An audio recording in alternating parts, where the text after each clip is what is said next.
Oiê! Eu sou a Lu Panítios e o tema deste vídeo são os 5 luxos que eu não vivo sem no meu ateliê. Bora conversar?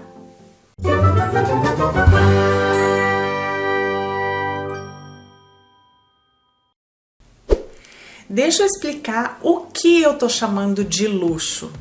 Nesse vídeo eu vou contar 5 coisas que eu tenho no meu ateliê que me ajudam muito, facilitam o trabalho, agilizam o dia a dia do ateliê, mas que se eu não tivesse, não teria grandes consequências, não impossibilitaria ou atrapalharia meu trabalho, eu conseguiria trabalhar da mesma forma, mas já não consigo mais ficar sem por pura dependência.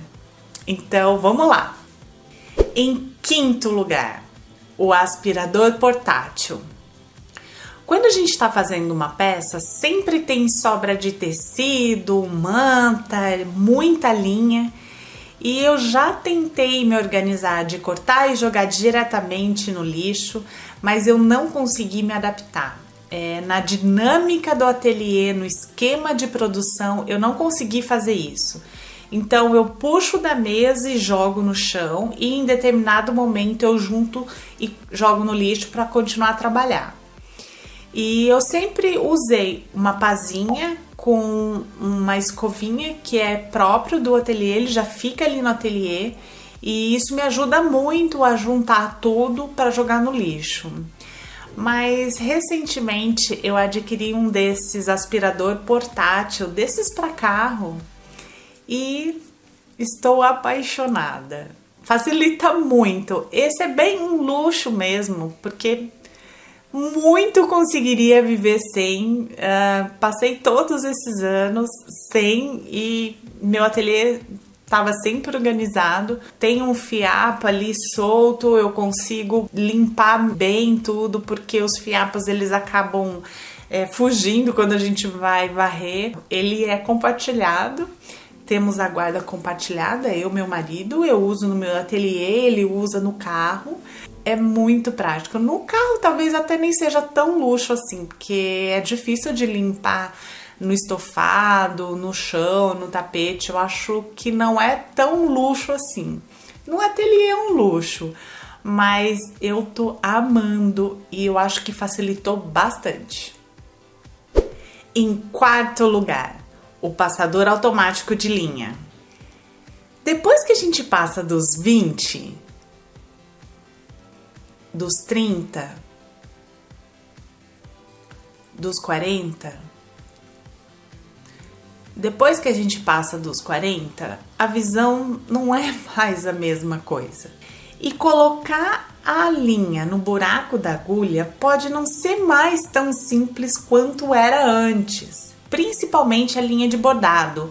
A linha de bordado ela é mais mole, desfia mais fácil, então ela é bem mais difícil de passar do que a linha de costura. A linha de costura ela é um pouco mais simples, não dá tanto problema. Mas a linha de bordado eu uso, óbvio, na máquina de bordado, mas também na máquina de costura para fazer o quilting. E numa peça, sei lá quantas vezes eu tenho que colocar a linha na agulha, seja porque eu troquei de cor, ou porque arrebentou a linha, ou porque tive que encher a bobina da máquina. Então, por vários motivos, numa única peça eu tenho que colocar várias vezes a linha na agulha. E conseguiria colocar sem o passador automático de linha? Conseguiria. Talvez daqui pra frente eu tenha que refazer esse vídeo, mas hoje eu conseguiria. Mas demoraria, sei lá, o dobro, o triplo do tempo, porque eu ia ficar tentando colocar lá e perder aquele tempo de noite, quando a gente já tá no finalzinho assim do expediente, que a gente tem que entregar aquela peça, que o prazo já tá acabando e que a gente ficou o dia inteiro trabalhando. Tem uns tecidos que são complicadíssimos, que a vista já vai embaralhando só de ficar olhando para aquele tecido. Na hora que a gente vai tentar colocar a linha na agulha, não é uma coisa assim tão simples nesses momentos. Então, o passador automático de linha, ele facilitou muito a minha vida, mas muito mesmo. mas conseguiria viver sem ele. Hoje, talvez não daqui um tempinho. Em terceiro lugar, a caneta fantasma. Essa caneta que eu tenho, ela desaparece com o tempo. Não é nem com ferro ou com água, é com o tempo. Então eu marco, faço as marcações que eu tenho que fazer e ela automaticamente com o tempo vai sair. Essa caneta me ajuda muito na hora de fazer a centralização do bordado. Então eu consigo fazer a marcação no tecido de onde eu quero centralizar o bordado, eu coloco o bastidor da máquina e automaticamente com o tempo essa caneta vai desaparecer. Eu não preciso nem passar ferro para sair a marcação.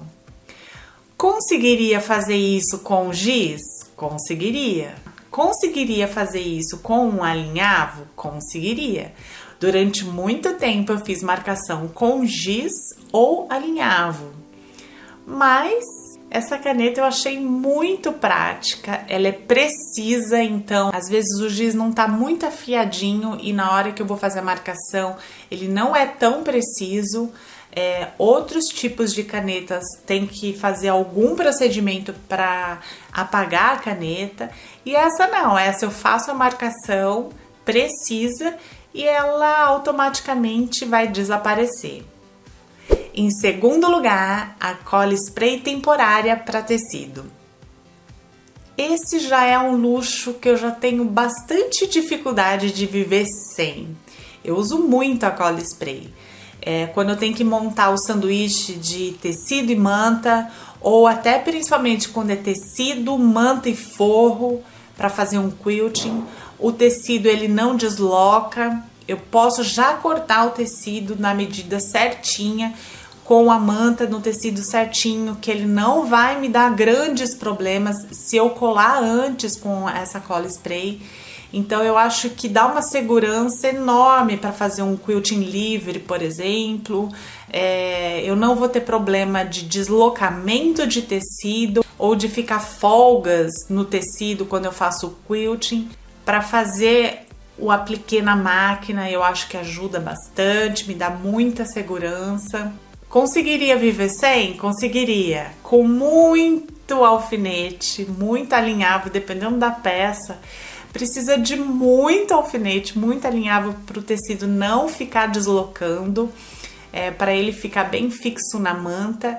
Por mais que eu use a manta R2, eu não gosto de usar a cola da manta passando a ferro para grudar no tecido, porque eu não sei, não consegui me adaptar. Eu já fiz isso e mesmo assim o tecido acabava deslocando e ficava uma ruguinha no tecido. Então eu não gosto de usar a cola da manta para juntar com o tecido. Eu gosto dessa cola porque ele dá uma estrutura a mais, ele dá uma rigidez a mais na manta. Mas eu não gosto de usar como cola mesmo para juntar com o tecido. Dá para viver sem? Dá para viver sem, até porque a cola spray ela é bem cara, né? Mas eu me adaptei muito com essa cola spray e é um luxo que eu não vivo sem. Em primeiro lugar, a máquina de bordado eletrônica. No começo, quando eu não tinha ainda a máquina de bordado, para dar um diferencial na peça, um detalhe ou personalizar, eu usei muito pet appliqué. Até hoje eu uso pet appliqué. Mas eu acho que a máquina de bordado trouxe outras possibilidades e um toque sofisticado que eu gosto muito. Parece que é uma mescla de um produto industrializado com o produto artesanal. Eu gosto muito dessa combinação e os meus clientes pedem muito isso. Quando eu dou as possibilidades, normalmente eles pedem o bordado à máquina. Conseguiria viver sem? Conseguiria. Durante muito tempo eu não tinha máquina de bordado e consegui trabalhar da mesma maneira. Mas eu acho que são outras possibilidades que a máquina de bordado atrás e que eu teria grandes dificuldades hoje de viver sem. E você? Quais são os luxos que você não consegue mais viver sem? Deixa aqui nos comentários que eu vou adorar saber. Se inscreva no canal, ative as notificações, assim você vai ser sempre avisado quando tiver vídeo novo no canal. Obrigada por assistir, beijocas e até o próximo vídeo.